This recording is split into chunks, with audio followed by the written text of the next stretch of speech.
This Lok Sabha has also seen the weaponization of a parliamentary committee. Ironically, the Ethics Committee, which was set up to serve as a moral compass for members. Instead, it has been abused egregiously today to do exactly what it was never meant to do, which is to bulldoze the opposition and become another weapon to talk us into submission.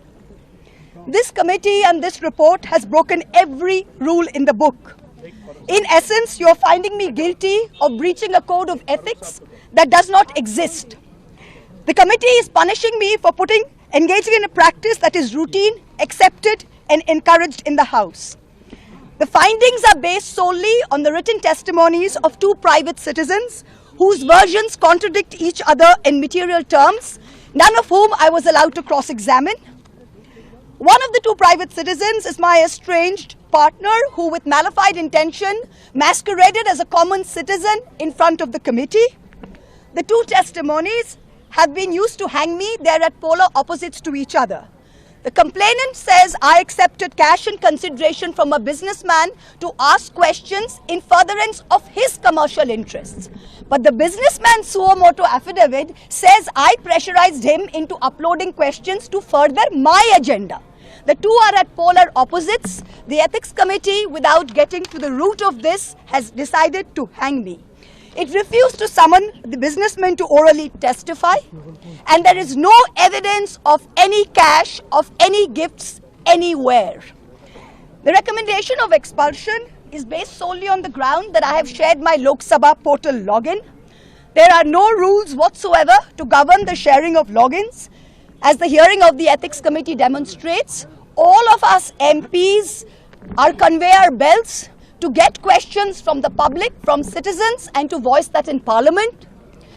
What is important is that if this Modi government thought that by shutting me up, they are going to do away with the Adani issue, let me tell you this, that this kangaroo court has only shown to the all of India that the haste and the abuse of due process you have used demonstrates how important Mr. Adani is to you and to what length you will go to harass a single woman MP into shutting her into submission. Tomorrow the CBI will be sent to my house. I'm sure they will harass me for the next 6 months. But I would like to ask, what about the 13,000 crore coal scam of Mr. Adani that the CBI and the ED have not found place to look at? You tell me I have compromised national security with a login portal? Mr. Adani is buying all our ports, all our airports, and his shareholders are foreign professional investors, and the Ministry of Home Affairs is giving them clearance to buy all our infrastructure. Ramesh Biduri stands up in Parliament and says to Danish Ali, he's one of 26 Muslim MPs, only one of 26. In a country of 200 million Muslims, the BJP has 303 MPs and has not sent one Muslim to Parliament. Nothing has been taken. You hate minorities. You hate women. You detest Nari Shakti. You cannot handle power and authority. I'm 49 years old. I will fight you for the next 30 years inside Parliament, outside Parliament, in the gutter, on the streets.